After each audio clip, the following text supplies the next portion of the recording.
Hey guys, I'm just making this video today, basically in response to Game Grumps and their Sonic Heroes playthrough.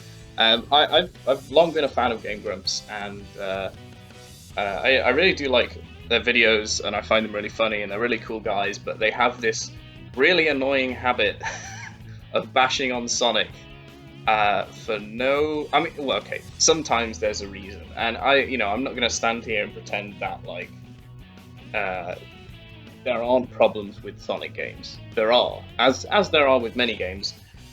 Sonic itself has had a bit of a rough road, as many people say, um, over the 2010s ish, which I know is a long time. That said, I feel like the flack that Game Grumps gives Sonic the Hedgehog isn't fully justified, and that's largely because it's like a vicious cycle. Because Arin will he'll say something. It's like, oh, this doesn't make sense. It's like it's bullshit because I keep falling off or whatever. And what people won't know who haven't played the game is that he's not doing something properly. If he was doing that thing properly, he wouldn't be falling off all the time and getting so frustrated. But then that makes him feel like it's more difficult than it is. A classic example is the Froggy thing, right? If you read the manual for Sonic Adventure, if you press down when Froggy bites the lure, you catch Froggy. Well, you don't catch him, but he grabs onto the hook and you can reel him in. Similar situation with a lot of cases. Not everything. There are bugs in the Sonic games, lots of bugs, but they're not as disastrously bad as the Game Grumps like to make out. So what I've got here is I've got my PS2, my legit fat PS2 on the ground with the Switch for moral support behind it. And you might be thinking, oh, he's going to play it on this nice big TV back here. No, that one doesn't like AV inputs, despite having an AV in. Instead, it's gonna be it's gonna be on this CRT here. Hopefully, the footage is bearable for you. But as you should be able to see, if I can edit this footage correctly, you'll get a proper capture of it. Now, I will apologise because that footage doesn't look fantastic either, because it's captured through composite. So, I mean, that was the best I could run to be honest, on this kind of. Well, I wanted to get the video out quickly enough so it was still relevant. But yeah, basically the idea is to prove with minimal effort that Sonic Heroes is nowhere near as bad as Game Grumps have been making it out to be. I'm not, I don't want to be like an asshole. I don't want to pretend that it's perfect.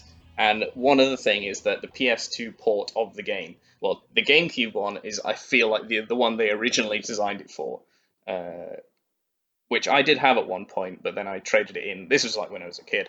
Anyway, let's get into it, and I'll talk about it more as we go on. So, if I can get through the the demo screen here. Come on. There we go. Yeah, so my setup basically I should have explained. Yeah, so I have the PS2. The PS2 it has an AV output going into this AV splitter here, and then the splitter goes, well, basically one goes to the SCART socket on the back of my TV, which, if any Americans are watching this, that's European standard kind of AV connector, originated in France. And then the other side, the camera won't really see it, but it's coming this way back to my laptop to be captured. So, if I can just get the camera centered again. I wish I'd have, wish I'd have thought of that before. Okay, there we go. So,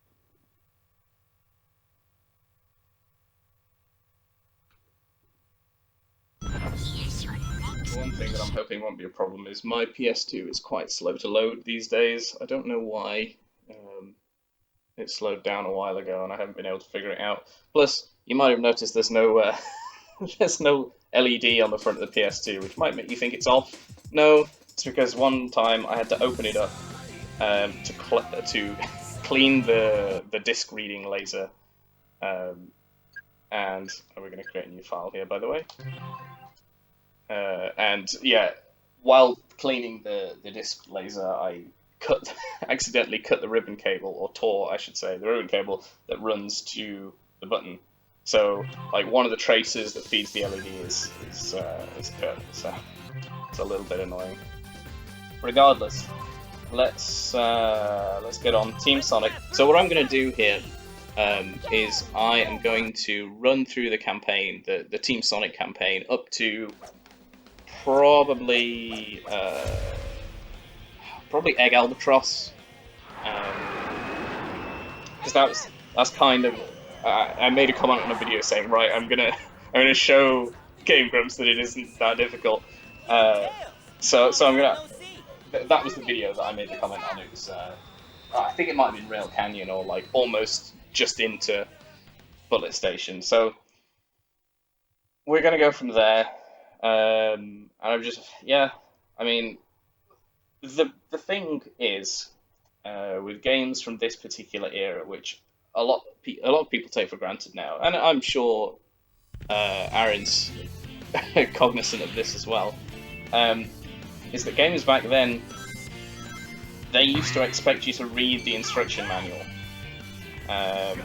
So a lot of things that would be revealed to you nowadays through in-game tutorials were through the instruction manual back then. I mean, there is a tutorial in this game, but unless you deliberately select it, you only sort of have to get through it by starting the Team Rose campaign, which was kind of another place where Game Grumps could have...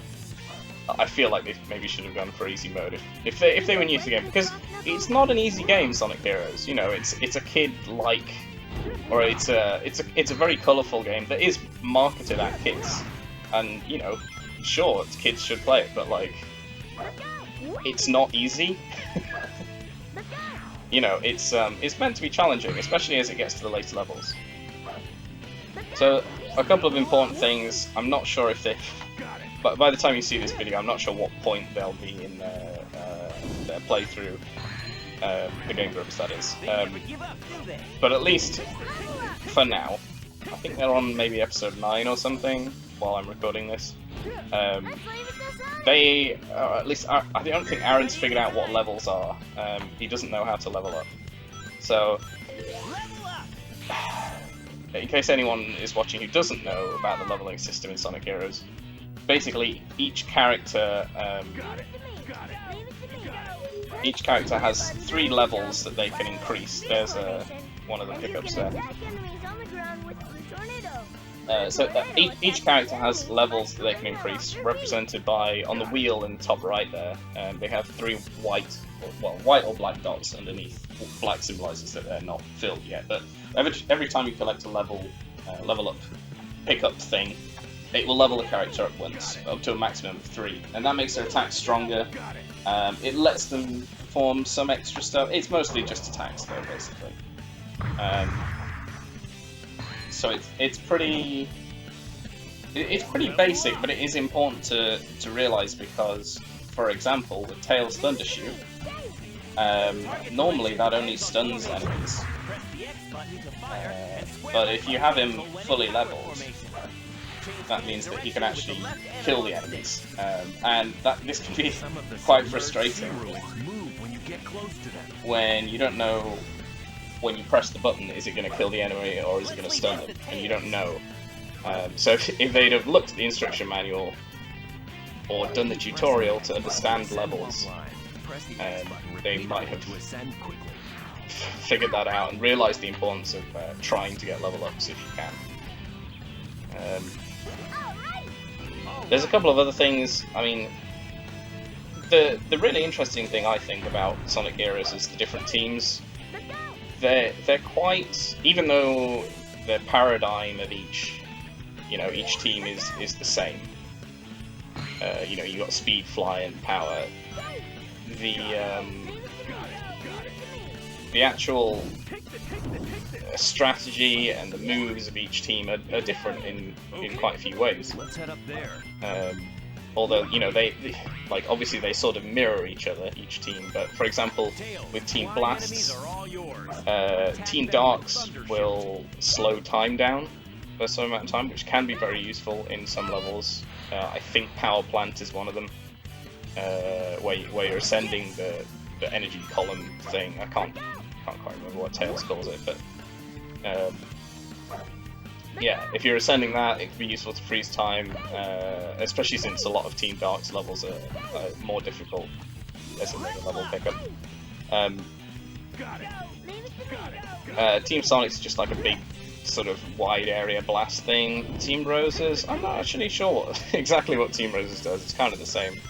And Team Chaotix, there's like, well, they do the Team Blast thing, but they leave like big bubblegum bubbles around, and they sort of hang around and explode, I think.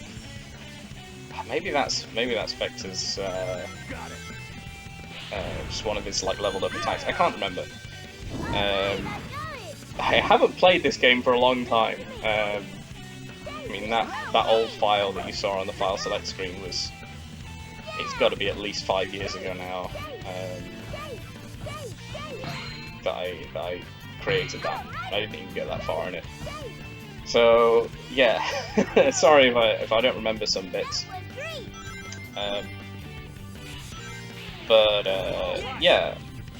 So that's another thing they didn't quite realize. They do teach you in the tutorial. You can break these rocks, as I obviously showed before. They didn't realize. Same thing with the capsules in Rail Canyon. They didn't quite realize that you could break those, and so they just had to sort of shimmy past them. What Arin did, I guess. Oh yeah. So that's one of Knuckles' powered up attacks. There we go. So he gets this AoE thing where he blasts a bunch of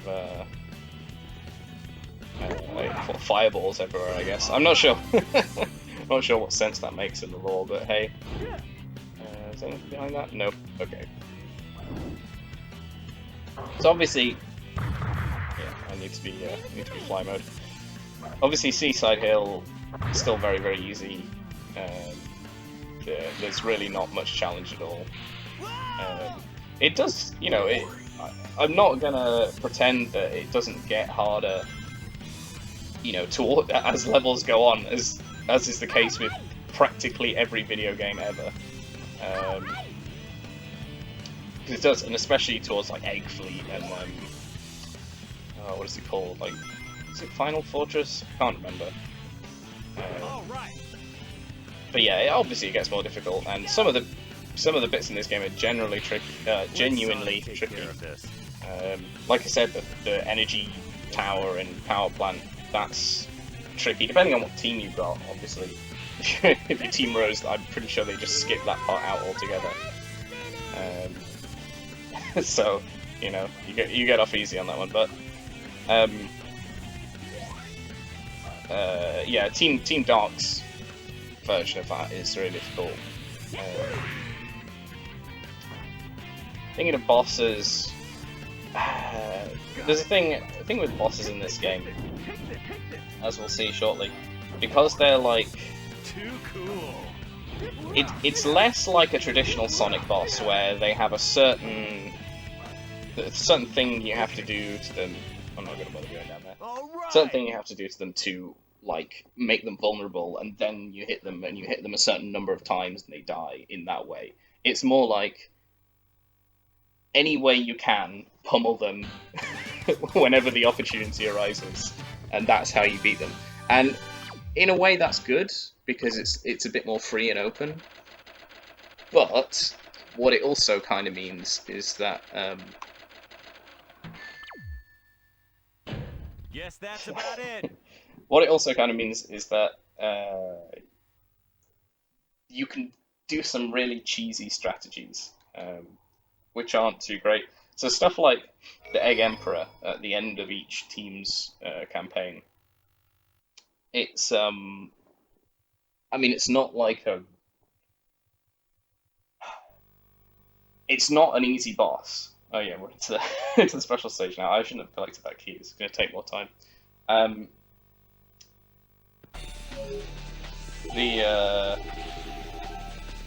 Yeah. So the Egg Emperor. He's got these attacks. You know, if you don't distance yourself from him enough, or the right amount, he will basically ruin your whole career. You know, he can attack you mid-air with tails or whatever, and that can knock you out of the sky. It's such a pain. But also in certain situations, if you just like, I've run out of boost. If you get him in a certain place and you just hit him over and over again when he's on the sort of central platform, it's kind of hard to describe without having it in front of me. But it makes your life a whole lot easier, and it makes, you know, you can rip through him in only a couple of short bits. Especially with Team Rose, they have a really easy time. But yeah, I mean, Thundershoot, for example. Thundershoot's super powerful against Egg Emperor for no apparent reason. But that's just the nature of the beast. I don't think I would consider it a bug. Because, you know, sometimes sometimes games impose artificial limits on things. And they make it, I mean, sometimes it's justified, but sometimes they make it so that it's like, it feels like you should be able to do something and you can't. Whereas I feel like Sonic Heroes is a bit more of a raw experience than that. So there's a bit more freedom to just pummel bosses however you like. So yeah, we got the special stage done. I forget, I think only the second special stage, like the special stage from Act 2 of each world, or whatever you want to call it. I think that's when you get the Chaos Emerald. So I'm not going to bother going for them because I'm not going to go all the way through the game on this, unless people want me to. But looking at the amount of recording time already, this might be quite a long video, so people might not watch all the way through. Maybe I'll make a cut-down version. Try and make it a bit more palatable. I'm ready to take them out.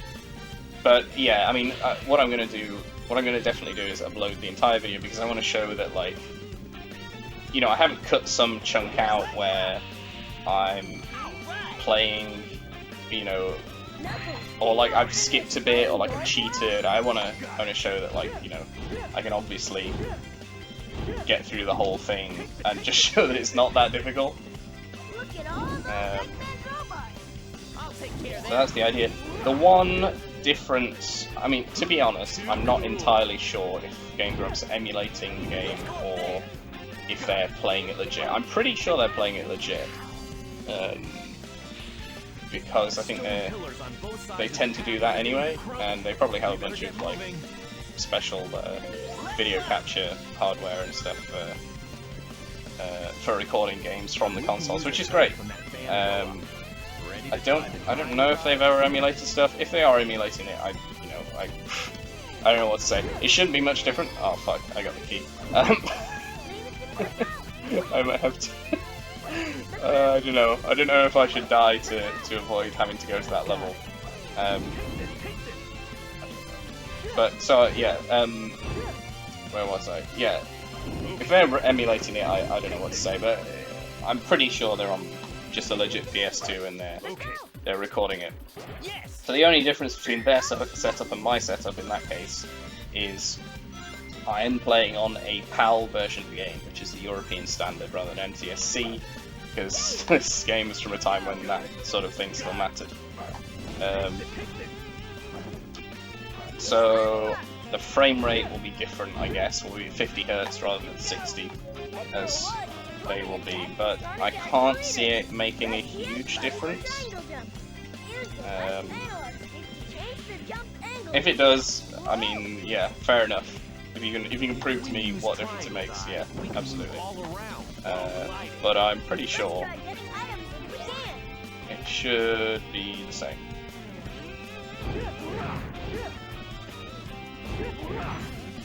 So, quite an interesting thing about Knuckles' attacks. Arin usually uses them and flies off the stage. And it's very easy to do, but the thing is, if you move with Knuckles and you attack, he will shoot forwards.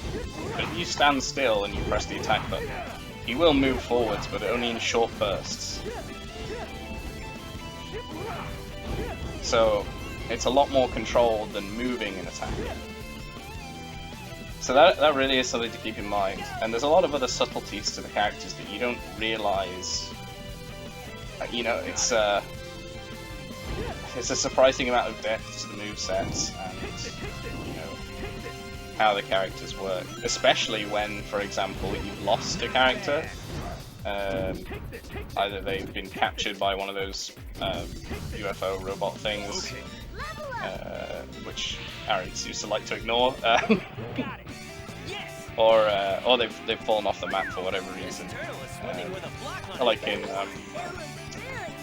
oh, what is it? Well, like in a team battle, when you're like fighting Team Rose or whatever, one of them falls off the side, and you've got to manage with the other two. Like when Tails is on his own, he does the the ring attack, where he shoots a bunch of fake rings, which can be a little bit confusing, but they are a different shade to the normal rings. And then obviously, certain moves like Rocket XL you can only do with all 3 party members. There's a key again.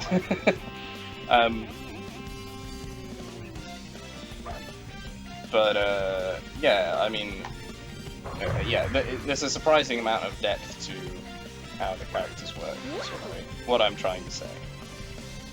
All right. Yes. Don't really know. Level up. I don't really need to bother with those, but let's do it anyway. See, using the tornado gets rid of his shield. That's a really important thing to remember, especially when you get to later stages where the robots have tougher shields. These ones just have like these crummy stone-looking ones. But yeah,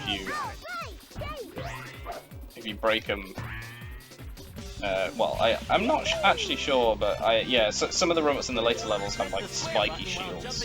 I'm pretty sure if you try to punch them, you get damaged. Knuckles shoots us as fireballs at the enemy. Okay, no Sonic, thank you. Okay, so let's go here. Yeah, I apologise if my commentary isn't amazing. It's been a long time since I've sort of played a game and talked over it in any kind of like Let's Play style. And it is just me, so there's no one else here to bounce off. Sadly, maybe I should have got a wingman here. But I'm just gonna make do with what I can. I also will acknowledge that it is significantly more difficult to sound entertaining and to sort of make quips and such while you're playing a game, and vice versa. You know, the game can be a bit more difficult to play while you're having to, you know, use your mental energy to make interesting commentary.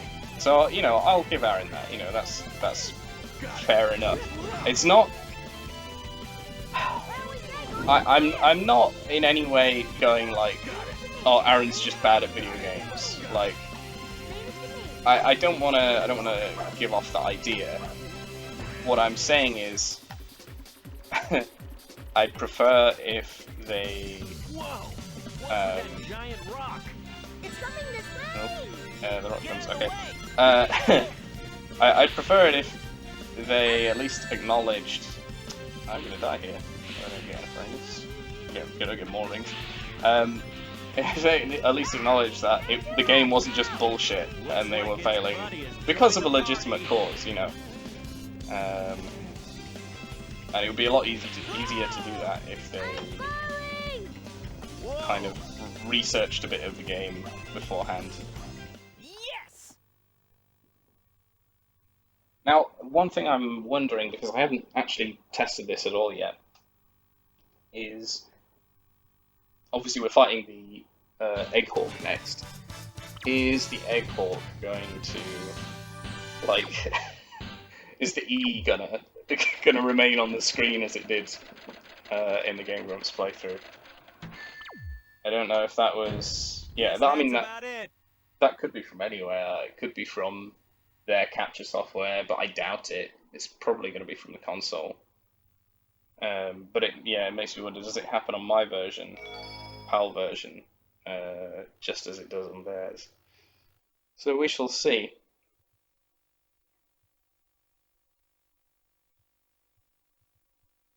Yeah, I mean, just to kind of try and encapsulate that thought. It's not that I have a problem with. All right, thank you, Eggman. It's not that I have a problem with Game Grumps not being very good at Sonic the Hedgehog, and I don't necessarily think that Arin isn't very good at Sonic the Hedgehog. My problem is that he doesn't try, or that when he does, he pretends that just because he died, it's the game's fault. Which sounds like a thing to get, like, it sounds like I'm really salty about it, I get it, but, like, come on dudes, just chill out, would you? I'm not trying to be mean, I swear. So this is what I'm talking about. Also, yeah, I don't see any E. So I don't know, maybe the PAL version's different in that it doesn't have the E on the screen. I don't know if that's representative of any more differences that it might have. Anyway, yeah. Oh, yeah. Oop, here he comes. Gotta avoid that. So the other thing is, Arin has made multiple sequelitis videos, which I much enjoyed, by the way. For example, his Mega Man X sequelitis, where he talks about the level design. Maybe the Mega Man X one was the only one where he talked about the subject specifically, but he talked specifically about the level design teaching the player how to play the game and not spoon-feeding it to them through tutorials. Or like boxes popping up in the bottom of the screen. Now, this game has a bit of both. It has these little question mark things that you'll see that you can, you can run through, and like Tails will tell you something or Sonic will tell you something, and that acts as sort of tutorial. It has a regular tutorial that you can go through if you want to, or if you're in Team Rose you have to, but it's only once, and it's interactive. But the other thing it has is stuff in the environment does show to you what you need to do. The breakable rocks, for example, the ones that fall down and sometimes they break when they fall, and there's a whole bunch of stuff in this game Into the city. that's fairly self-evident, even if you don't read the manual. For example, when the characters level up, they say level up, and I don't think Arin or Danny has. I think Danny thought it said pull up at some point, which is obviously not. I don't know, that maybe they have the game audio very, very low. They probably do. Yeah, they say level up, so if you don't know about the level up system by that point, I don't know, I can't help you. But yeah, the game tells you loads and loads of things, just through level design. I mean, turtles, they retract into their shell, and the golden turtles, they're gold, right? So obviously gold's a softer metal, but in a lot of games, like, the gold tools are the strongest, or like more powerful, like Animal Crossing, right? The gold, I was going to say pickaxe, but that's Minecraft. The gold fishing rod and the gold axe and stuff, they have more uses than or more durability, I should say, than the other ones, like the normal iron tools. Same situation here, you got a gold turtle, it can't be destroyed by normal methods because it's a bit stronger. They never give up, do they? And so, you've got to find a different way around it. And you've already been taught previously in the game, whoops, that Sonic can disarm robots Ready anytime. by using his tornado thing, right? He blows their shield away, so maybe he can also disarm the gold turtles by flipping them over, well, by using the tornado, flips them over, makes them vulnerable. So, you know, there's stuff that you can learn by just putting, you know, in a bit of critical thinking and kind of just trying a little bit, you know? I'm sorry, I don't want to be mean, but yeah, I do get that impression every time they play a Sonic game. Like with Sonic and the Black Knight, Arin is just kind of, by his own admission, just sort of waving the Wiimote around and hoping something would happen. It's not how Sonic games work, man. Like, in Mario, do you just, like, press random buttons and hope for something to happen? No, you look at the situation, you press the appropriate buttons at the appropriate time, and you win. That's how it works. Same with Sonic. Now, obviously, there are... Traditionally, Sonic has been less polished than Mario. I will totally, you know, I will admit that. Not bad. And it really annoys me, and I wish they would step up their game at Sonic Team. And they kind of have at this point, but now Sonic has other problems. I mean, Sonic Forces, gosh. I mean, it was good, right? Like, there was a sort of a glimmer of hope for classic Sonic. Really? We already had Sonic Mania. We didn't need classic Sonic again. We didn't need more 2D action. They had their... It's like the Pokemon thing, right? Oh, we'll make one game for casual gamers and another game for casual gamers. It's like, okay, thanks. Thanks, Nintendo.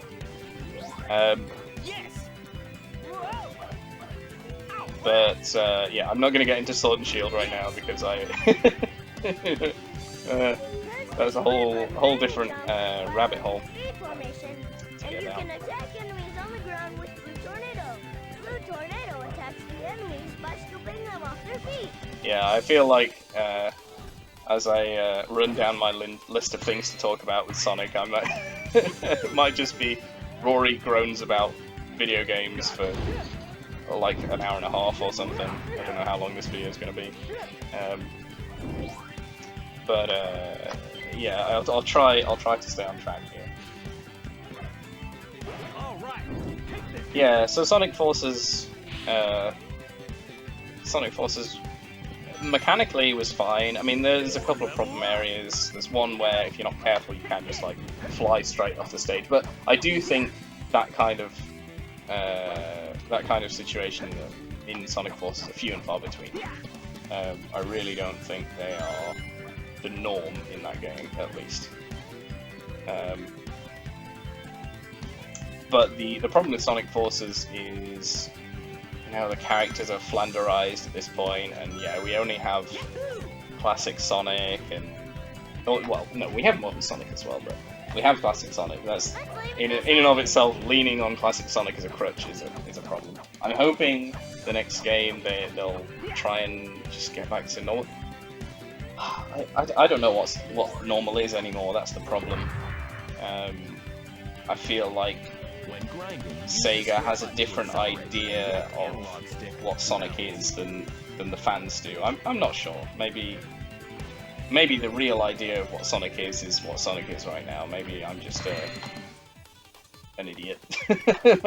maybe it's an old man yells at cloud situation. But I just I mean, lots of different places said it. A guy, I think his name is Jebchew. He's made a bunch of Sonic video essays, and I mean, he expressed a bunch of thoughts that I've had for a long time better than I could have expressed them. Very, very kind of succinct. I mean, well, they're long videos, but the points he makes are very valid. Oh, yeah, I forgot about this section. And I flipped it. But, yeah, so, just that, yeah. The game the Sonic games now perform fine, functionally, but that's about it. The story is bland and dreadful, and Sonic Forces was like 2 hours long. It was such a nothing game for the amount of like hype that was put into it, and the stakes that were put in, you know, like in the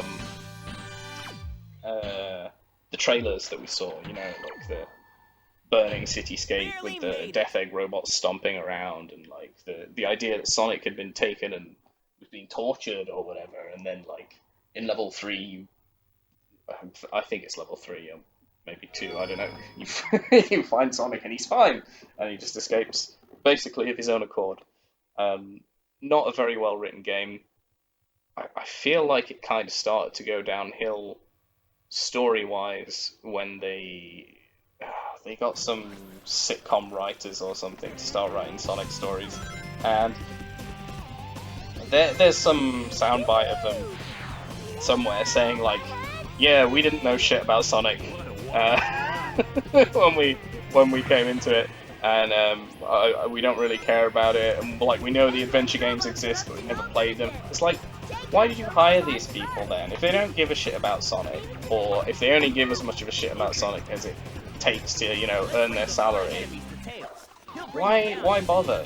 Why not treat your main mascot franchise, Sega, with some goddamn respect? You know? Don't get me wrong, like, Sonic Mania was great, but as you might know, it was made by Sonic fans.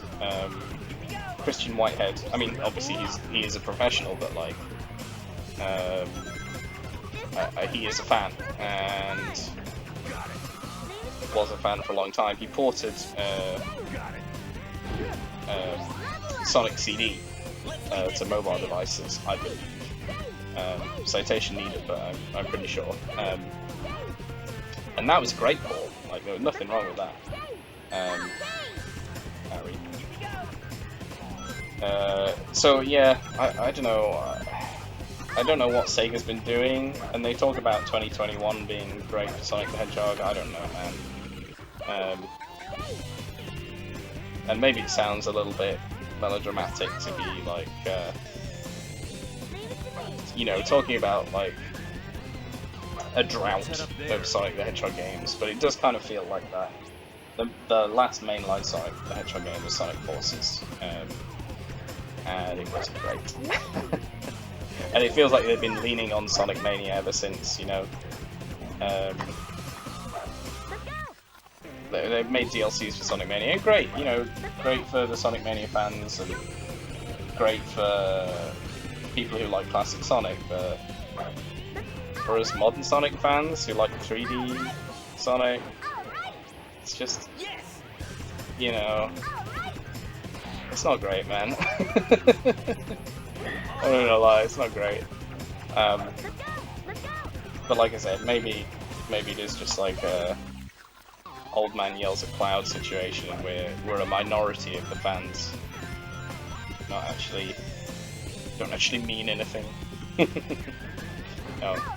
I know, because clearly they tried to make something like a Sonic adventure-ish with Sonic Forces, because, you know, they brought a bunch of characters into it. They brought Omega from Sonic Heroes. They brought Rouge. You know, a whole bunch of Sonic's friends, but they didn't do anything.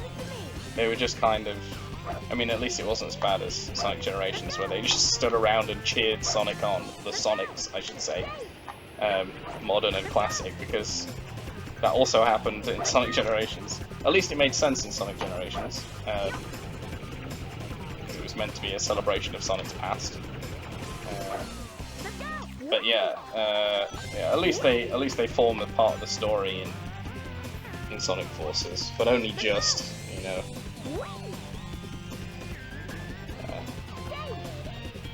That's my fault. I could have been a bit better there. Another turtle. There we go.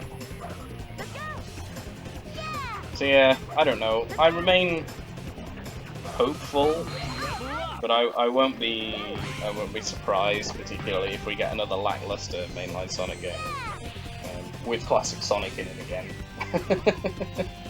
No, it's it does draw, and I know I said I wouldn't go into this too much, but it does draw a really strong parallel with like Pokemon and Gen 1ers, as a lot of people like to call them. You know, people who only care about the first generation of Pokemon, and oh, there's too many Pokemon these days, and why do we need more Pokemon? Like, and you know, that's what it felt like Pokemon Let's Go, Eevee, and Pikachu was.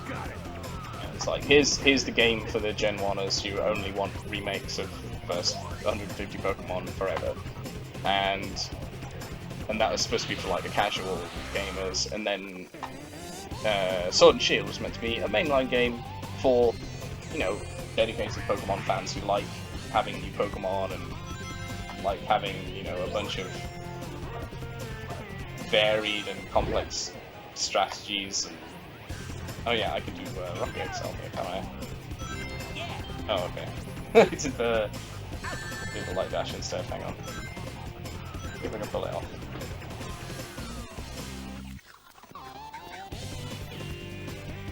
I need to get everyone together here. Come on. Oh, well, I got up the thing anyway.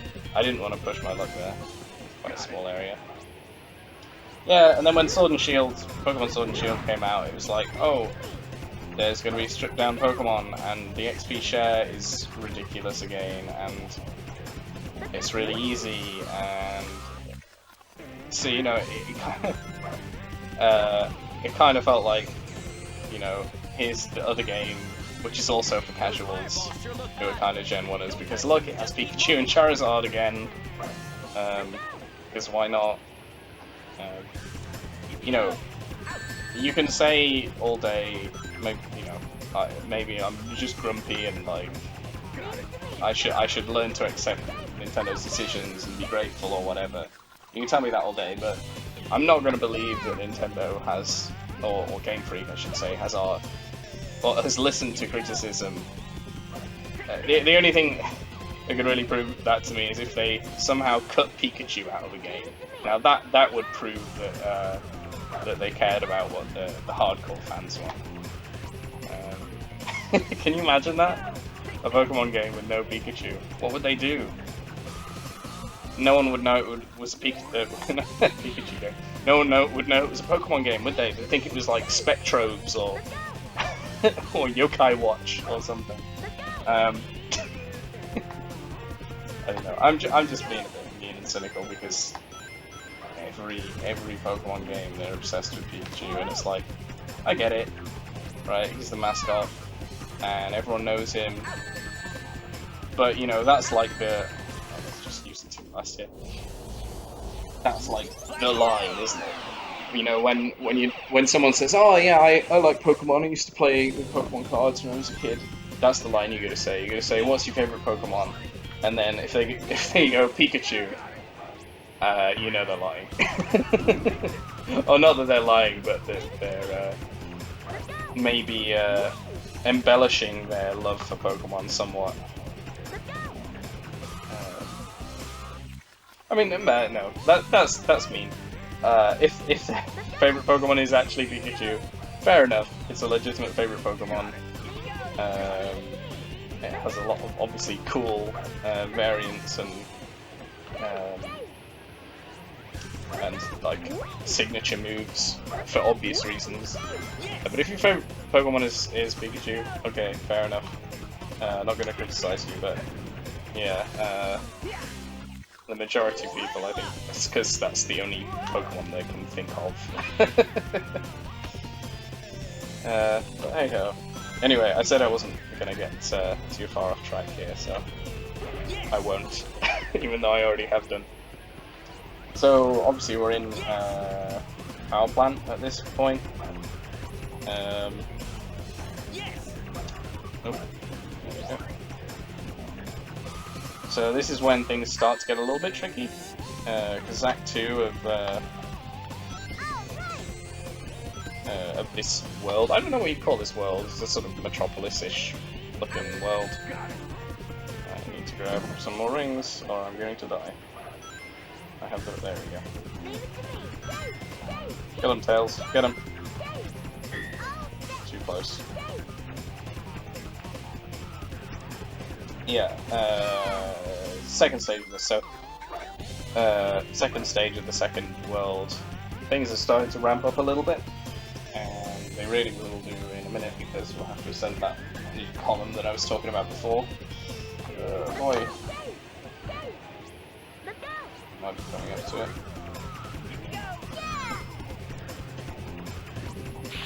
Yeah, interesting thing about Sonic Heroes, to me anyway, seems to be that the difficulty, I mean, it does increase generally throughout the levels, but there seems to be quite a difficulty spike just between the two acts. Like the first one, oh, here's the tower there.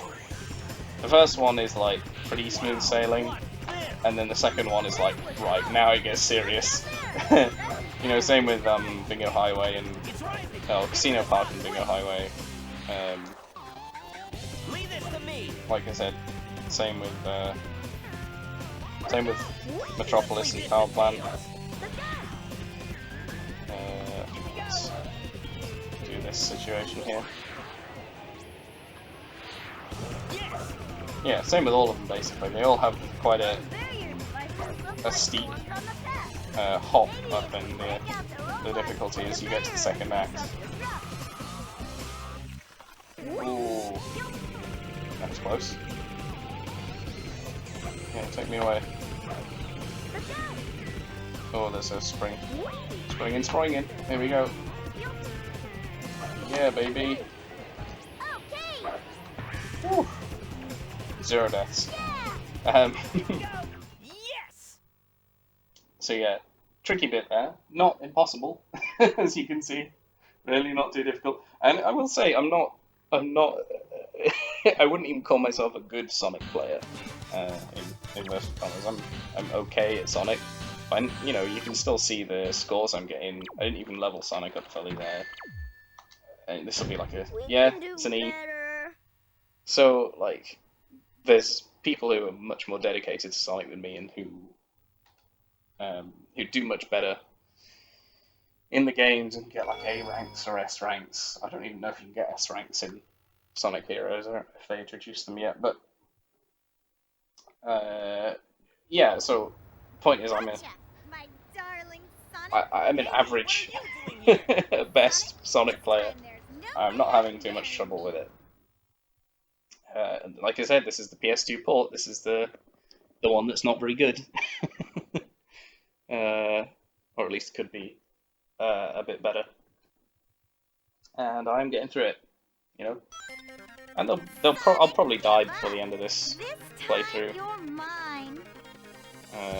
In fact, this might be the point.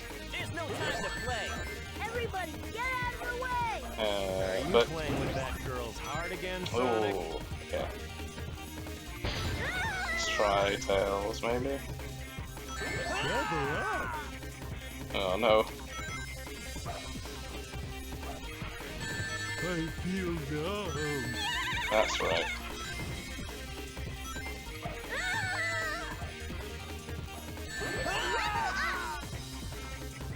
Oh boy, they're getting all the levels here. Yeah, you know, but like I said, it's not an easy game. Oof. Is that Sonic dead? Yeah, it's Sonic dead. Oh, okay.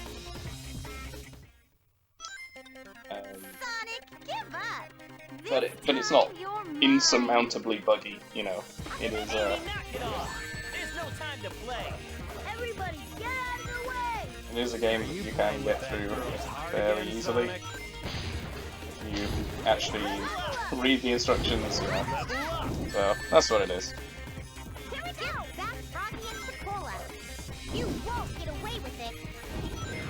Yes, you will. Level up. Okay, we got rid of Cream.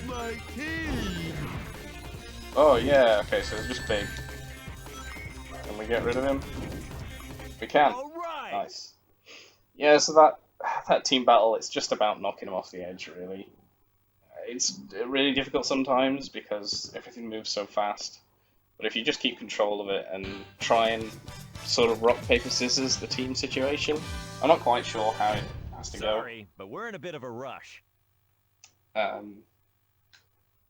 didn't get the voice line there. But yeah, you can do it. You can do it if you just try and live in the moment there for a little bit and try and knock your opposing team off the edge. There's kind of a bit of luck needed in that one. Team fights, they're not the best. But yeah, I was kind of hoping at the end of that one I would get the the marriage, no way voice line, but I didn't. As the Game Grumps did in their sure playthrough. doesn't give up that easy. What is this place? Sure is bright here. We got some time. Feeling lucky? Sonic, we only have 24 hours left. Okay, let's go.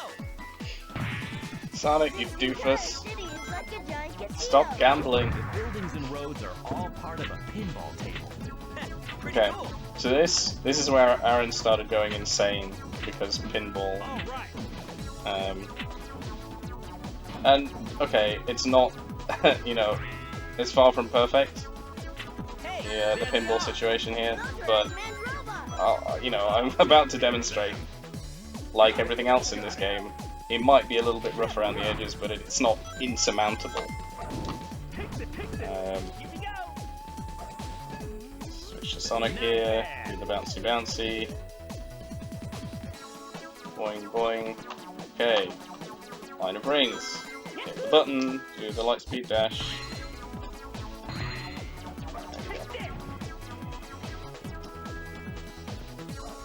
So I think this is the first time we start seeing like new enemies.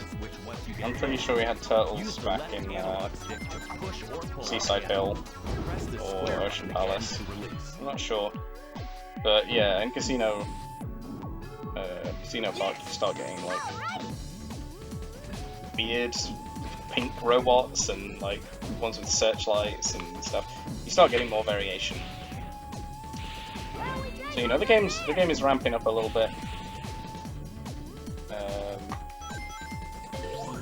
and you know it's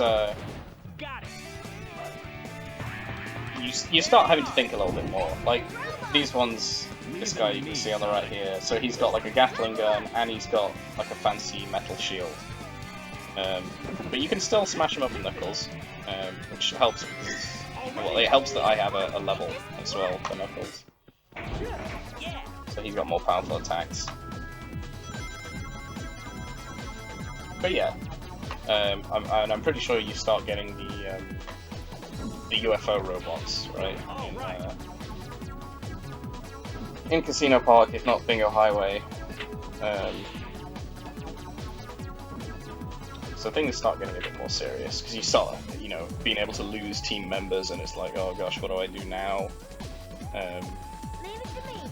It's fine though, it's fine. Because if you destroy them before they capture you, as is the intention, it's not too difficult. And I missed it, but there we go. So yeah, that's another important part of this game. If you switch to the right team member at the right time, it becomes a lot more easy. If you can see a particularly precarious situation coming up, such as having to walk across a really thin bridge, or places where you might fall off, Tails can be a real boon to you, as you might guess, because he can fly. And so, oh yeah, here's a golden turtle. But oof. These guys are difficult. Oh, Knuckles can destroy him. I guess because he's got a level. If he didn't have if he wasn't leveled up, I don't think he'd be able to destroy the gold turtle. Yeah. So if you think you're gonna fall off at some point, there's a UFO robot I mentioned. You can switch to Tails, and he gives you a second chance, right? Because if you notice you're about to fall, you just hit the jump button and he'll fly a certain distance, and if you catch it quickly enough, you'll be okay. And with Knuckles, so you know, sometimes you need to just burst enemies down before they overwhelm you, like this situation. And sometimes from range. So Knuckles is a good choice for that. And then for situations, I think that was why I couldn't destroy him before. He's going to a shell, but he didn't the last time. So yeah, sorry about my my scattershot commentary here.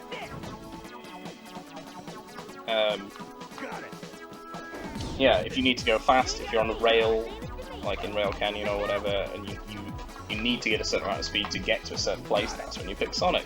Or obviously if you need to do character type specific moves, like the ring dash or the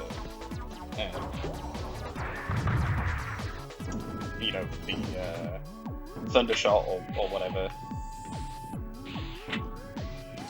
that's obviously when you switch types. So the point of Sonic Heroes is to switch between heroes as and when you need. As and when the game calls for it. And if you can anticipate the situation early enough, it makes the game a lot easier, because you're not like desperately flailing away and trying to trying to make sure you stay on an impossibly thin path with the speed character, you know, which is obviously going to be very difficult. All right.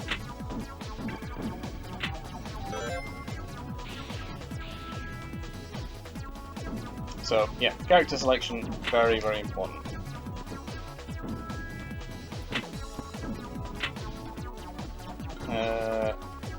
So at this point, yeah, so we've got like an upper table and a lower table. I don't remember this part of the level very well, but I should be able to get through here. Just, yeah, okay, so we've got an arrow up there.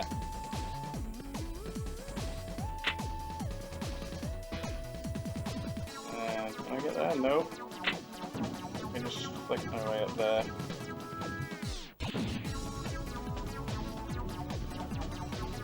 Fun fact about this stage, which might diminish my argument somewhat about Sonic Heroes. When I used to play this game when I was a kid, when I was a kid I used to get migraines. So like I would get really bad headaches, and then I would get like really bad stomach aches, and then sometimes I would be sick. Like really, really bad headaches.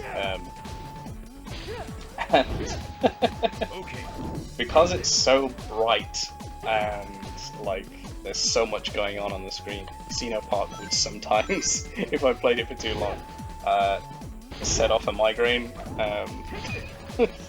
It doesn't do it to me anymore, and I think part of it's because I'm older, the way migraines work, I'm not as susceptible to them anymore, if at all.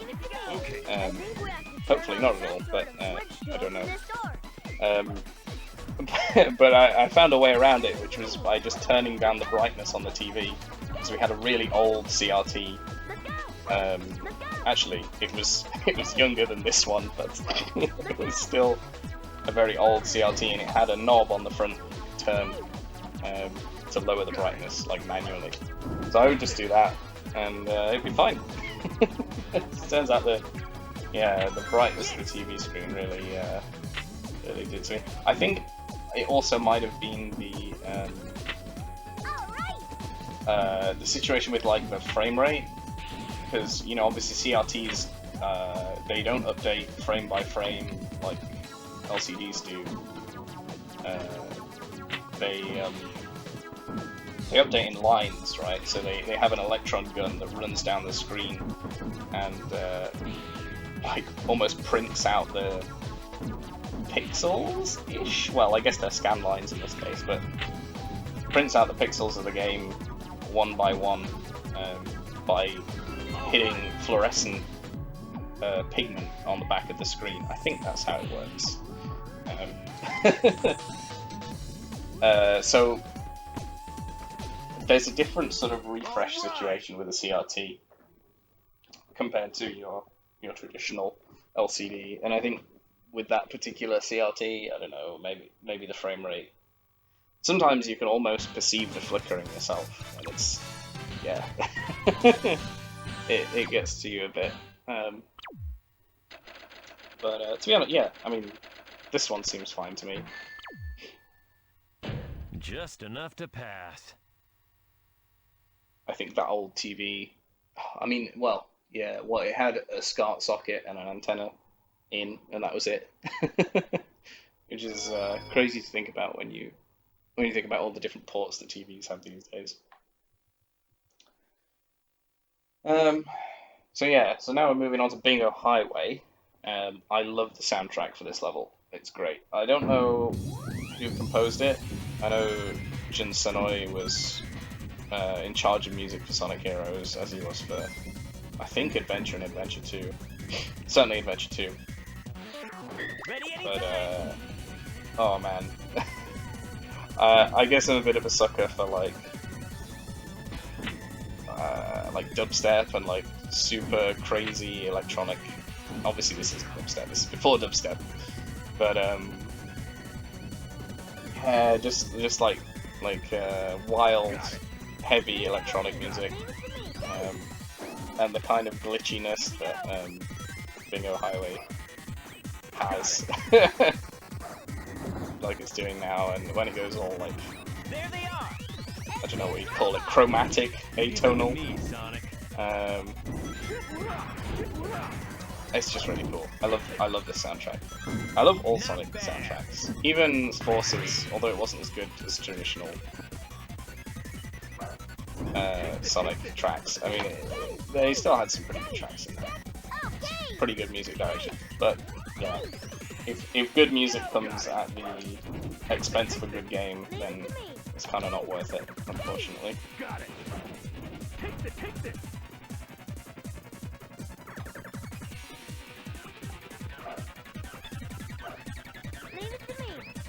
So here we go. Across the crazy dice. It is a little bit difficult to judge. One thing Arin was right about there, I don't think you have a shadow when you're on top of those dice, probably because of something to do with the rendering engine. Like it doesn't want to render shadows on top of stuff that isn't solid ground. That's my guess anyway. Not very helpful. maybe it does on the GameCube version, I'm not sure. But it is a pain when you're trying to see where you're going to land if you don't have a shadow. Another pinball table. Not bingo, but I guess because they can't put like direct gambling in a game that's marketed at kids. That's why it's pinball. I'm not sure. I know when the Game Grumps were doing it, they made some mention of at some point maybe pinball was considered gambling, but I feel like that was before people had a concept of any kind of game that wasn't cricket or baseball, if you're American.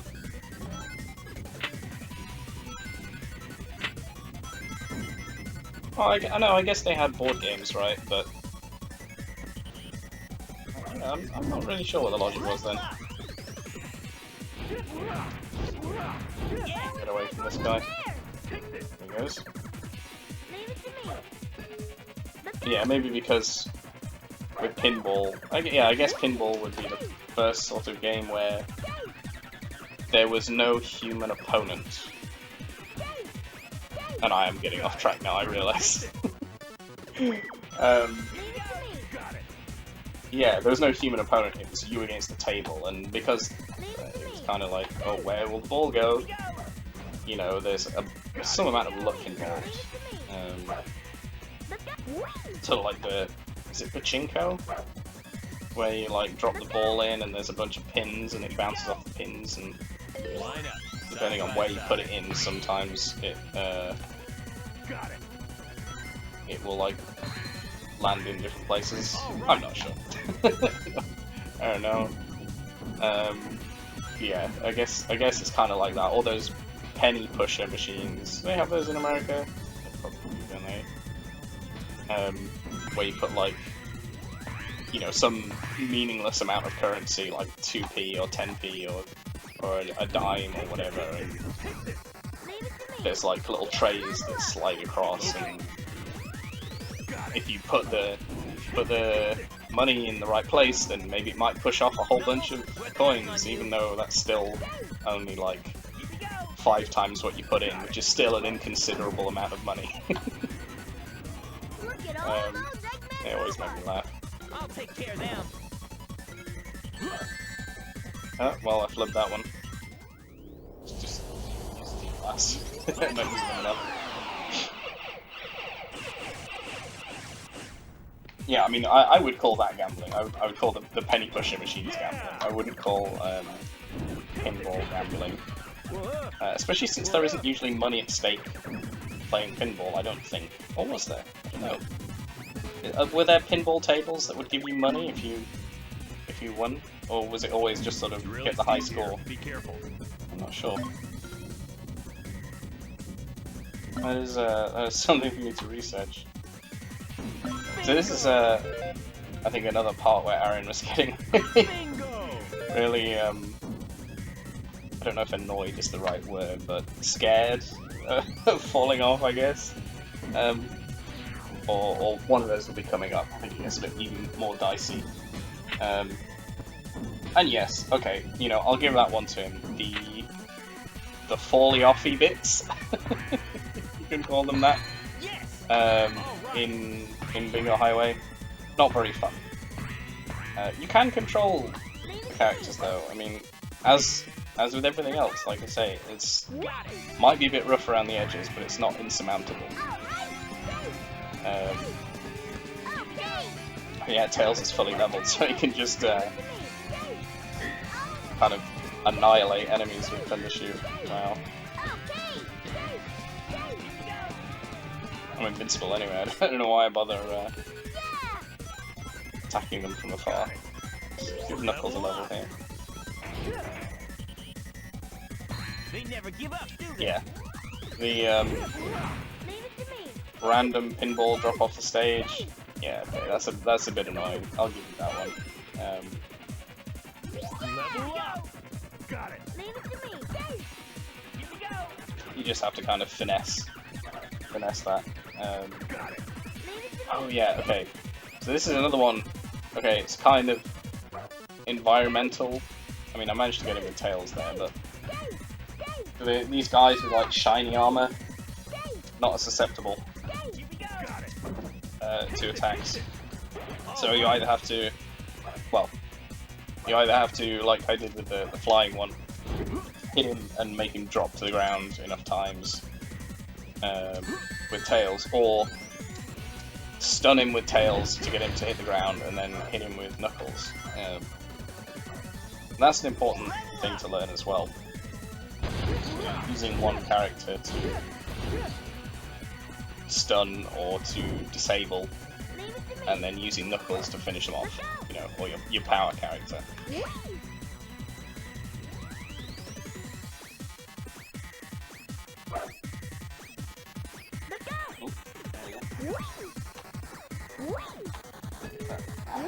Okay, that didn't. Oh.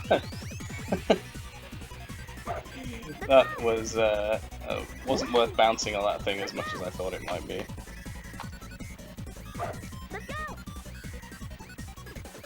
Important thing to learn about Tails flying in this game is that he only uses up his fly meter when you are moving. So if you're just hovering in place, he basically has like infinite stamina, or his stamina does not deplete. Whereas if you're moving about, it goes down. So, you know, I can do this and just hover forever. As soon as I start moving. Oh, it's dropping. So, another important thing to remember, and something that can save you if you can sort of catch your breath for a second and just gather yourself again. So back onto the bingo slide, if that's what you can call it, with the harsh drops. I think this is the part where Arin started getting a bit Techi. Yeah, this bit. Oh, and I lost. But maybe we'll get a different character, or is that everyone? No, that's everyone. Okay. You know, like I said, fair dues. That bit is annoying. You fall off. We just cheese this one, you know? We don't have to kill all the robots. I lost all my levels. It's a shame. Okay. Back up here. Come on. There we go.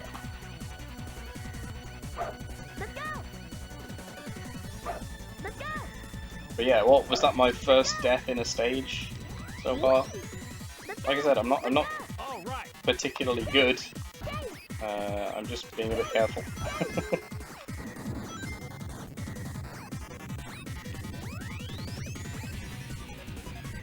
So, bingo table time again through the trippy tube. If we make a left here, ooh, scary. Oh, and I died. Again? Oh no! Am I going to prove myself wrong here? Is the game gonna be bullshit for real? I don't think so.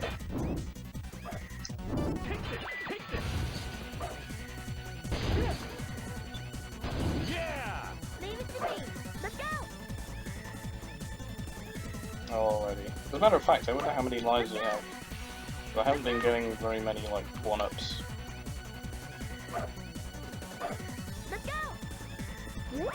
Should check.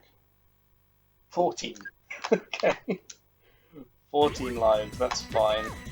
There we go. Oh, no, slipped off.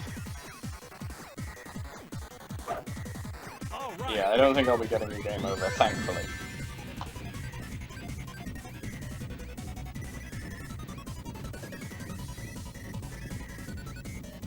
Yeah, you see, this bingo table, this is one of the situations where it doesn't matter what character you have. If you fall off, you're dead. That's kind of the problem. Oh, okay, well, we're back to Sonic, apparently. I'm not exactly sure how that bit works. I don't know if the team members can get stranded back on the table, or what. Yeah, let's go back through. Okay, we're going right. That might be helpful. Okay, avoided that. This is the tricky bit. And straight down the hole. Okay. Try this again.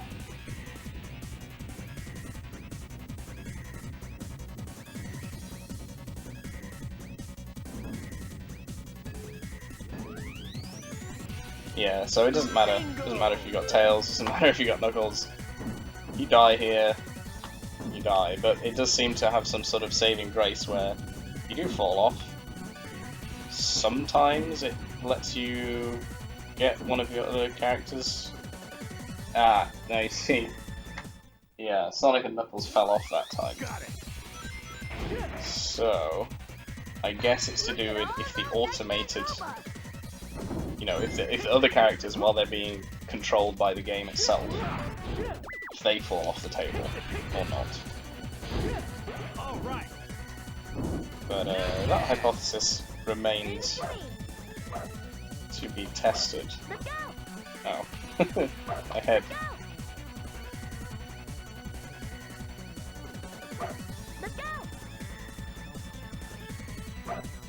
Yeah, I've always... Sonic Heroes... It's always been in a sort of weird place in my estimations, because my favourite is, like, Sonic Adventure 2. Probably my favourite Sonic game of all time. Maybe Sonic Adventure. They're kind of like apples and oranges, although that might sound weird. They have different playstyles to me that make them sort of too unique to compare directly. But Sonic Heroes... I like it. It's a good game. There's a lot of heart put into it. It's a lot of thought put into it. Although maybe it might not seem like that if you watch Game Grumps. But it is. Oh well. Killed that. But it is a great game. And there's a lot of lore that carries over from Sonic Adventure. There's a lot of stuff where, you know, it's they've been consistent and they've, I don't know how to describe it, but it's more oops. It's more like a Sonic Adventure than, you know, any other game. Even though it was made in a new engine, I think this was the first one they made in renderware. I'm not sure.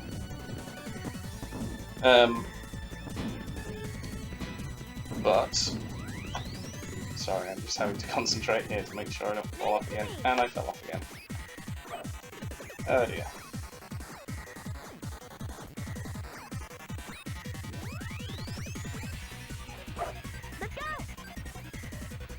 But yeah, it's still, like, for example, they still have a lot of the same voice actors as they had throughout the first two adventure games. Tails doesn't, but that's because kid voice actors obviously grow up and their voice breaks or whatever, especially if it's a guy. So I can't remember, was this the first game where they had Amy Pallant or not? I don't know. No, I think it's a kid in this game. Yeah, but I think after a while they started using an adult female voice actress, I should say, for Tails, because that way they can keep the same VA for a longer time. But yeah, I think. Oh, nice! I got past it. I think what happened with Sonic. Ooh, that was dicey. I think what happened with Sonic after Sonic Heroes, maybe it was after Shadow the Hedgehog, but basically in that sort of time they started using, I should say in the American dub of the Sonic games, they started using the voice actors and actresses from the TV show Sonic X, right? So in a lot of ways, I don't know, I feel like that kind of ruined it. I don't know, I don't want to, because Roger Craig Smith's pretty good, right? I think that's the current Sonic VA. Oh wait, was that, no, that's the old Sonic VA, right? I should know this. I don't know, but point is, my favourite Sonic voice actor was, I think it was Roger Craig Smith back then, who did, in Sonic Adventure 2, Sonic Heroes, and I think Shadow the Hedgehog, I'm not sure. But then they changed them, and they changed a whole bunch of voice actors, and they just don't sound the same. You know, Shadow doesn't sound the same, obviously. But in the Japanese dub, they kept the same voice actors, so it's like, why do we need to do that? You know, I mean, did they have the same VAs in the Sonic, in the Japanese dub of Sonic X? You know, did they have the same as Adventure, and that's why they have the same VAs for the games, because they wanted, like, brand identity or whatever, or brand consistency throughout the Sonic franchise, and so that's why they changed. But, like, you know, why couldn't they have just taken the game VAs and let them do the Sonic X anime dub, and then it could have all been fine. But yeah, I mean, I don't mind the current Sonic voice actors; they're fine. Especially Mike Pollock. Mike Pollock is more than fine. He's great. Especially since he's, I mean, well, a lot of them are really, you know, they interact with the fans a lot, and they care a lot, and they're really cool people. But like I said, especially Mike Pollock. But I'm sorry, I still feel like Eggman from Sonic Adventure really had it. Like, he really nailed the sort of evil genius, megalomaniac type. You know, he was just spot on.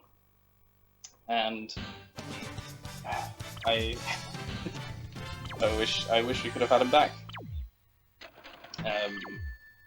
But that said, Mike Pollock sounds very similar, not really in mannerisms, but in terms of the actual tone of his voice. So it doesn't sound too inconsistent. Whereas if you listen to Sonic from Sonic Adventure and Sonic from like Sonic Forces, right, or Sonic Colors, they're two completely different voices. They have similar idea behind them, Why not have some or like a similar. After all, you only have one. You can tell We know that who's going to win. it's the same personality, but they sound so different. It kind of bothers me every time. Every time I play a bunch of old Sonic games, I'm like, oh yeah, that's how Sonic sounds. And then I go back, or I play a new Sonic game, and I'm like, oh, no, he doesn't sound like that.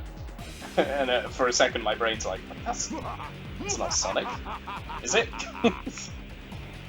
But yeah, it's that's not really a real criticism of the Sonic games. I mean, I do wish they'd stayed with the same voice actors. I think a lot of the original voice actors do as well. Is it James Griffith now? I think that's his name. I'm sorry if I'm getting it all wrong. I'm really bad at remembering names. But yeah, the original VAs, that's where it's at for me. But yeah, like I said, it's not really material criticism, it's just my preference. Looks like there's a bunch of them. Come and get some. This is Robot Carnival. It's just waves of enemies, so it's not a particularly difficult boss. But it can overwhelm you a little bit if you don't get rid of them quickly enough. But this is another situation where it's like, oh, this is where your Team Blast is really valuable. And I'm not using it yet, but it could be really handy for me in the future.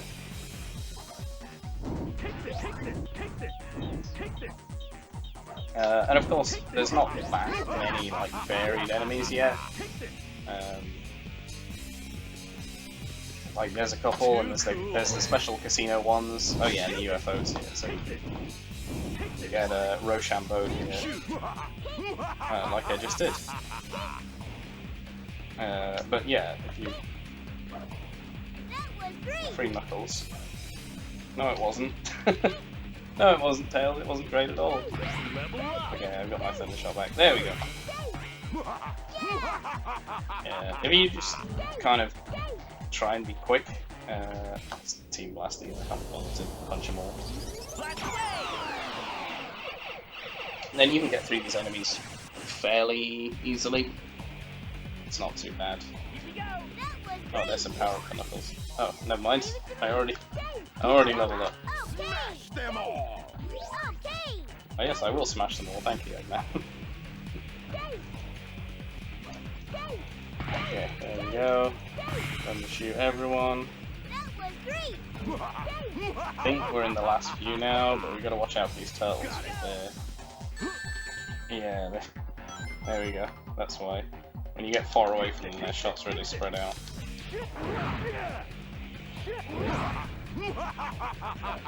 Again, we've got no R on the screen like Game Grumps seem to, so I don't know what's going on with that.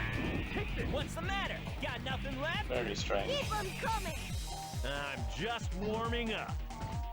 Ah, this is definitely another Team Blast situation.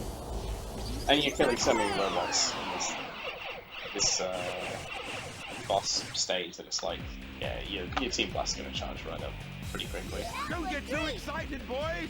Those were the easy ones! Sure they were, Eggman. Well, actually they were, because then you get Robot Storm after Mystic Mansion, but yeah, I am pretty sure he says that again after Mystic Mansion, or after Robot Storm. It says, those are the easy ones! But yeah. Making robots is the same as breaking them. I've never heard that one before. That's a cool Tails voice line. Making robots is the same as breaking them. Love it. Alright, so I think now... okay, we're about 1.5 hours in. Time for Rail Canyon. There she blows. So this is the last world I'm gonna do. If people want to see more, I mean, I can definitely play more. But for now, We've got until sunset. this is gonna be like the end of this playthrough when I make it probably through Egg Albatross. Don't know how long it takes. Use the It square shouldn't take button too to long. accelerate and left analog stick to balance. Yes!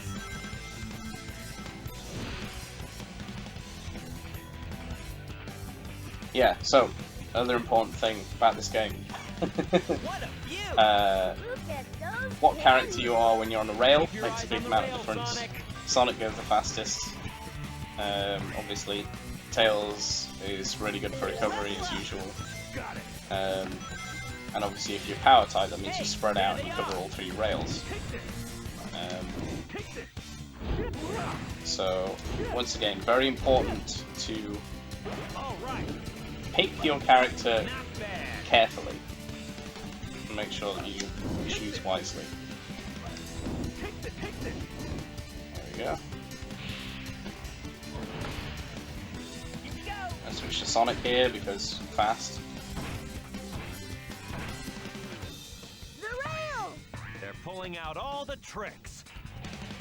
Even though it might be wiser to switch to Tails here Leave it to me. because we might fall off. That said,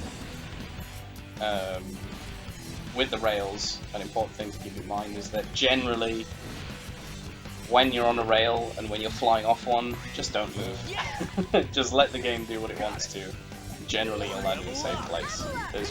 There are very few places where you have to sort of move in the air to land on a rail, unless you want to do some like tricky thing and get a particular, like get a whole bunch of rings or a whole bunch of power-ups. You don't need to worry about where you're gonna land when you're coming off a rail. Leave it to me. Leave it to me. So, switch to Sonic, there we go. Open the door, into the robot. Ah, yeah, so this is the train What's up with that situation. train? The pain train. All right. All right. Yes. Ah, yeah, okay. Look out. There we go. Now, can we get all of these rings in the circle? Yes, we can. Nice. Let's leave it to Sonic.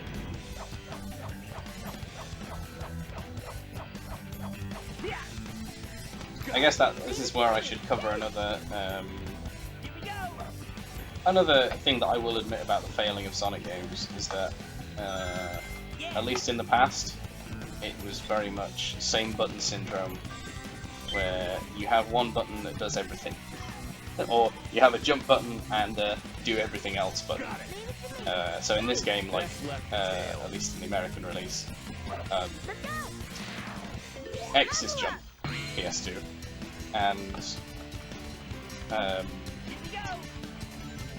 square is attack, or ring dash, or if you jump and then attack, then you'll do the tornado, the speed type, or it's attack with knuckles, you know. So yeah, that button does a whole bunch of stuff. And if you're in adventure as well, if you're in Sonic Adventure, That's an armored train. it picks stuff You up. want a race?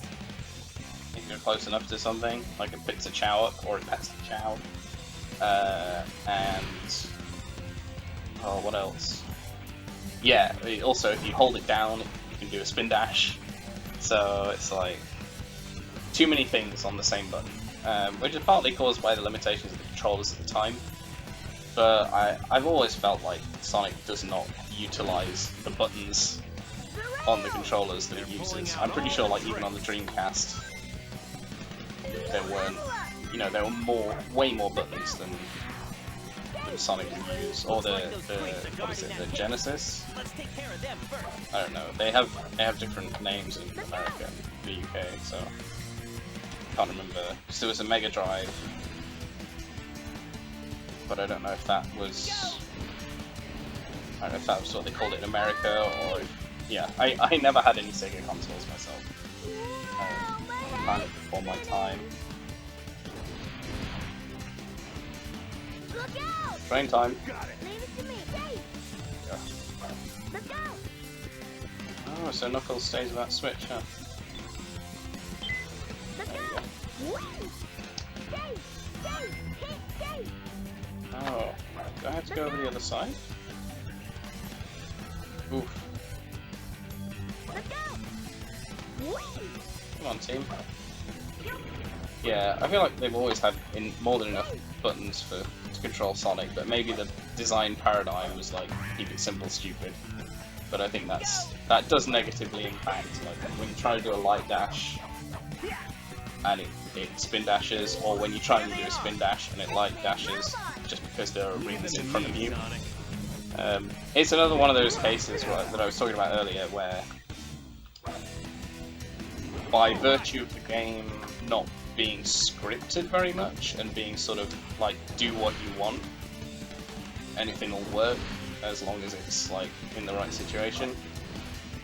Wow, look at all those armored It leads to, even though it's more free, it does lead to greater problems with, Leave it to me. Look sorry, out! going the wrong way down this rail. It does lead to greater problems with, like I said, same button syndrome, and, you know, you get problems where you don't have appropriate access to the moves that you want as easily as you really should do. Let's grab this checkpoint. Oops, that was my mistake. Approached that rail wrong. Okay. Thankfully I hit the checkpoint, which is why I hit it. The rail! They're pulling out all the tricks. So yeah, if they had more buttons for more things, I would feel quite a bit better about this game. And I will freely admit that. Oh, owie! I will freely admit that sometimes when you press a button, it doesn't do the thing that really it should do. You know. The rail! They're pulling out all the tricks. Got it. But again, not insurmountable. Leave it to me. Okay. Yeah! Alright! Go! Take this! Yeah, the thing that Arin was complaining about is if you don't jump before you hit the attack button, the the tornado, well, it's not a tornado, it's now like a spin dash, which is not what you want when you're trying to spin around a pole, which fair enough, but as long as you remember to jump, it's fine. So, you know, Sonic is not the only game that suffers from this same button syndrome. Yes! So, through Rail Canyon, we're getting through him now. We've just got Bullet Station and Egg Albatross. So yeah, which is basically the Egg Hawk taped to a blimp, I think. Kind of makes me laugh. Just enough to pass. Yeah, that checks out. I didn't have any levels at the end, I think, so I died.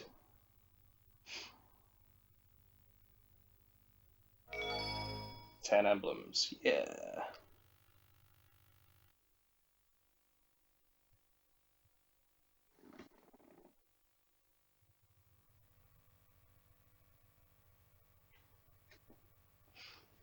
Alright, here we go. It's getting creepy around here. Bullet It's because we're station getting closer time. to the center. I guess we're heading in the right direction. Got it. Takes it. Oh yeah, there's something else I want to say. So, there's been multiple times now where Arin has, or well, one of the two has referenced the music, right? Danny or Arin has mentioned, oh, this music, it's like, it's funny, or it's cool, or it's repetitive, or whatever. And there's also been many times where Arin has said, oh yeah, I know the guy who made this music, it's Junsanoi, I've hung out with him, and he's really talented and really cool. I don't understand. Okay. I don't understand how... Like, I'm not saying they can't make fun of the music even though they know Jun, like, it's whatever, it's fine. But I don't understand how Danny seems to keep forgetting. It's like... I don't know, like... I wonder how long this thing is. Like, they know who made it. Or he should, I don't know. Maybe Danny is... maybe he's not paying much attention. I'm not, yeah. I don't criticize too much. Obviously it's like... You know...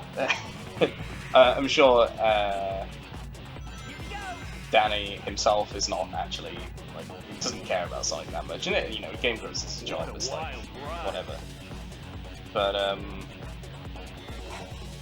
I don't know, man. Just, like, can you just remember who made the music? And, like, Case is being protected by the robots. that he basically composed the music for the whole game? I don't know.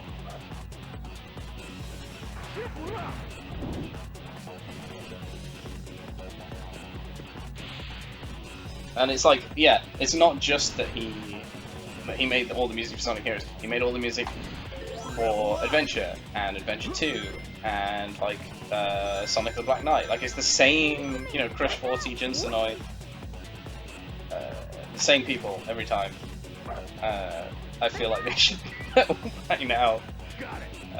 Maybe I'm just being what is the word? Uncharitable? Yeah, that's probably the word. Anyway, back to the stage. No significant problems so far. Keep getting through it. Pretty standard stuff. You just gotta keep an eye on the rails coming up and, you know, stuff that might hit you, like those rhino train things. And there's these like team switches. Let's see if we can hook. There we go, hook tails onto one. There we go. I'm pretty sure it's easier to do if you're like in fly mode, because then like one of the characters is on the bottom and you can knock them off and then it's easier than... Why don't we go down there?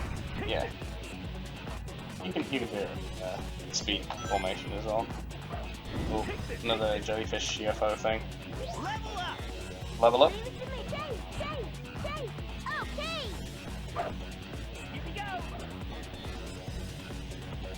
There we go. I guess I didn't talk about it before, but the cannons will fire in a certain direction depending on which formation you're in. So if you're in speed formation, they'll like auto fire. If you're in power, they'll let you select where you want to go. And if they're in if you're in fly formation, you usually fire straight up. So that's pretty important to remember. Careful not to fall. And this is another one of those situations where team formation is important, because like we saw, I nearly fell off there, but I was in fly mode. So I recovered really easy. Really important to remember. Right, now we've got another level up. Okay. Get over the fence. Smash the... There we go. Now this is what I meant with the... Yeah, so you just drop Knuckles and Sonic off on the switches, makes it a lot easier to press them. But, yeah, okay, straight into the cannon. No point to mess with the robots. Let's try firing that thing. Hey, come on now. Don't do it, Sonic. Don't do it! Alright. There we go. I'm not sure what the physics are when if you try to process the idea that you're sort of moving back and forth or side to side in the air while being fired from the cannon, but hey. And again, you see, I was in flight mode, really easy to recover. You just have to, you know, keep your eye on the ball, and make sure that if you do think you're gonna fall off, you just hit legs, but you hover. Let's go up there. A lot easier. There we go, more fans. Jellyfish dude. If you are worried about flying off with Knuckles or whatever, We're not going there, are we? Yes, we are. If you do feel like you're gonna fly off with Knuckles, the important thing to do is to jump and then use the move. Then, you know, attack, because then you're not gonna fly anymore. Like if I do it here, see, while I'm in the air, I'm completely frozen, and that does make you vulnerable to enemy attacks sometimes. But if you want to make sure that you stay in the same place while using power attacks, just jump. That's all you gotta do.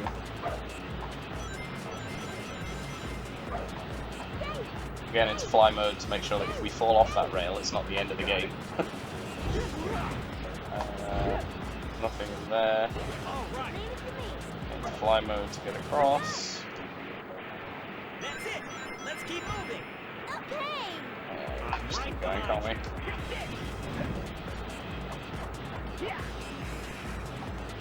I find it amazing. I think I could be wrong, but I don't know. This Sonic Heroes feels like the game where Eggman's empire is most evident. I mean, sure, he has like, you know, space stations and stuff in the other games, but you know, in Sonic Heroes, like, he's got this whole base in this canyon, miles and miles of rails in the sky. He's got like his whole egg fleet, all of these massive battleships, like countless sky ships. Oh, truly the greatest Eggman empire.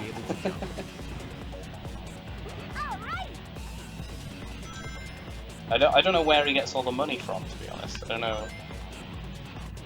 Maybe he's just really good at like trading stocks and shares.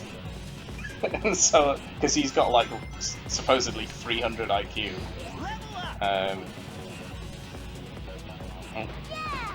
Ooh, failed that one. Okay.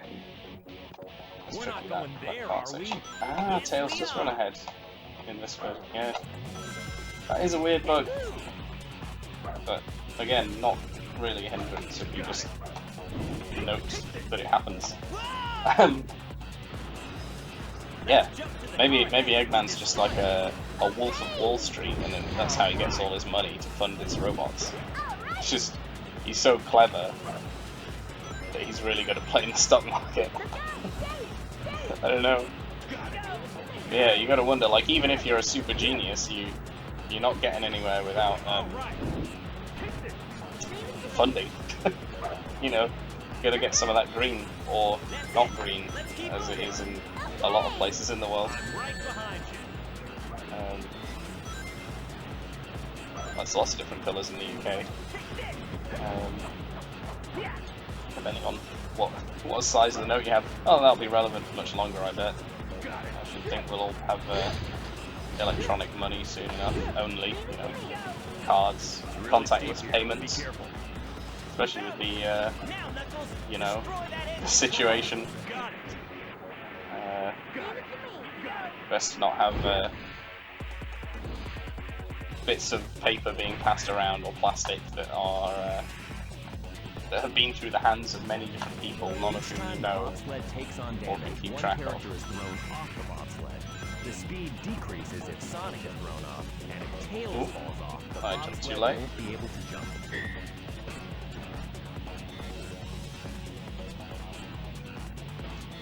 Yeah, tricky bobsled section is tricky. We're about to crash. It's fine, Knuckles, don't you worry. Okay, jump that, kill the robots. It's the end of the track. And hit the rail. See, no intervention needed from me, really. Just go straight for that rail. Level up. Got it. We have... Oh yeah, I lost all my levels because I died. Dang it, it's fine. I mean, you can get through all of these levels without leveling any characters up, you know. But it is much easier if you grab some extra levels. There you go. Into the cannon. Okay, I guess. Gotta be careful of those guys. I'm still there. He can live. It's fine. Straight ahead of us. All right, here we go. Yes. Oh, 1-up, nice. Yeah, boy. Got it. So, bust these apart with Knuckles. Right. Bullet station done. No big deal. An hour and 3/4 in. I guess the levels are just quite long. 10 minutes. Yeah. Yeah, pretty long levels. We can do better. Yeah, I could have done better. I could have not died all of those times. Oh dear. Still, it's not, you know, it's definitely not to the point where it feels frustrating for me. It's, you know, it's a video game. A video game which, you know, it's early 2000s, it carries some of that kind of 80s, 90s, supposed to be hardness. You know, what some people might have called Nintendo hard. Sonic, look! That thing's loaded with Eggman's weapons. Eggman, you're finished. Ready, all cannon! Open fire! Here we go. Here's the blimp with the egg hawk taped to the top of it. Yeah! Ready. Now then, an interesting thing about these bosses, I think a thing that is actually quite innovative about Sonic Heroes is that you can disable certain bits of them. Obviously that is a thing that is done in general in other games, you know, but I don't know if it was that common at the time. And you know, being able to destroy a certain part of the boss, like a cannon or something, so it can't use it to attack you anymore, like, I think that's pretty cool. Level up! Whoa. Leave it to me. So I'm going to switch to Tails here, because you got auto Stay! Thundershoot there. Let's take out the cannons first. Then we'll have a grand feast. Oh boy, am I dropping frames on the PS2? I feel like it might be hurting certain here. Oh yeah, I guess Tails doesn't have the levels to Here we go. attack properly yet, does he really? You have to be careful attacking with Sonic because it might fall off. Let's get that separate. Leave it to me. There we go. Got it. Track to get the levels. Yeah, I am Level up. obviously when Arin does this, and I think he has done at this point, but I haven't seen the episode, he won't have the knowledge of like where to go in this level, because if you go on the other path it's a little bit harder. You have to jump over those laser gates and stuff, whereas in this one if you do it properly you can get the levels and make your team a lot stronger.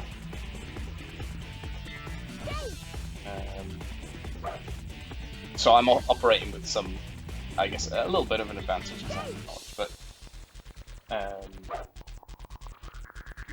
the point, I mean, the main point of this was to show how the levels are not as difficult as it's made out.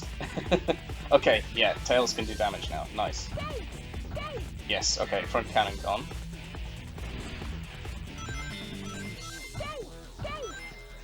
Take Take out those side cannons in a minute.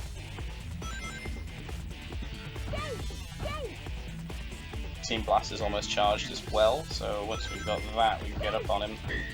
There it is. Let's do it. This might drop the bottom bit, I think. I'm not sure.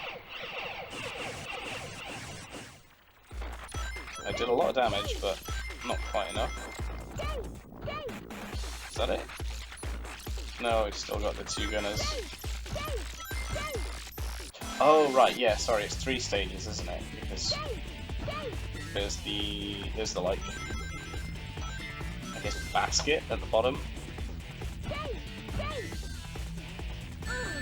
and then there's the balloon bit with its propeller and stuff, and then there's the egg hawk, which flies away, and you just have to catch it up. There we go. No, I'm not. One down. Now we gotta attack the body. I'll destroy Yeah, so them all. Tails is a pretty good choice here, but you can use Sonic. You can do the homing attack, and that kind of, because the other 2 team members are at it at the same time, it does help. They're like homing attacking him as well. Meant for Knuckles there. He's gonna come up and charge me. There he is. I don't know how. Yeah, no, can't really get him with Knuckles. But yeah, Tails is a good choice because obviously it's really easy to fall off here if you're not careful enough. There we go. Another level. I know this is enthralling commentary. At this point it's just like home stretch, you know? There we go. Retreat! Got it! Is that it? Okay, so now, That guy never catch gives up. up, does he? Whoa! that was pretty real whoa from Eggman. Like, whoa! Whoa dude, chill out! Leave it to me. Here we go. Got it! I don't need any more levels, but I'll take this power anyway.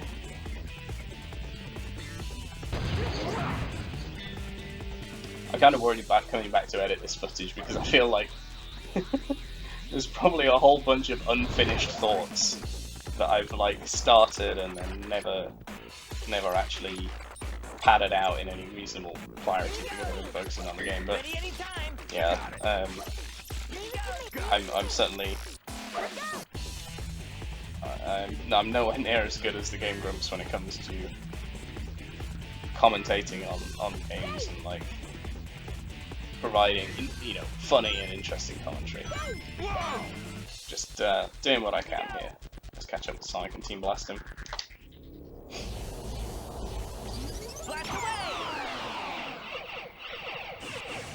I think that'll be his goose cut, or his hawk. You'll pay for this! Yes.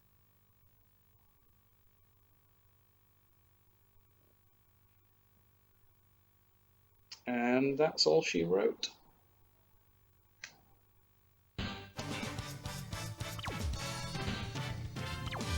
What do we get? Eggman, you know you can't win. E. You know you can't win, Eggman. What are you doing? So, that's about it, I think. I could keep going, but this is a very long video. This is 2 hours long. So I'm gonna stop it there. But thank you very much for watching. It was a trap. It's a fake. From these canyons, watch as I conquer the world with my air fleet, and this time you can't stop me. Drat, See what I mean? stall for time. This massive Sonic. fleet of It's not an airships. Like, Sonic, Knuckles. holy crud! The amount of stuff Eggman has in this game. But yeah, I guess it could be Metal Sonics. But no, I think what happened was Eggman made it and Metal Sonic co-opted it. But oh, more lore. But yeah, so that's it. I hope you've enjoyed this this fun little romp through PS2 Sonic Heroes. I hope you realize that it isn't really that hard if you just sort of know what you're doing and try. There are sticky bits to it and bits that are rough, but it's really not that bad. So yeah, again, hope you've enjoyed, and thanks for sticking around so long if you've watched the full version or even the cut down version. And yeah, I'll catch you guys later. Bye bye.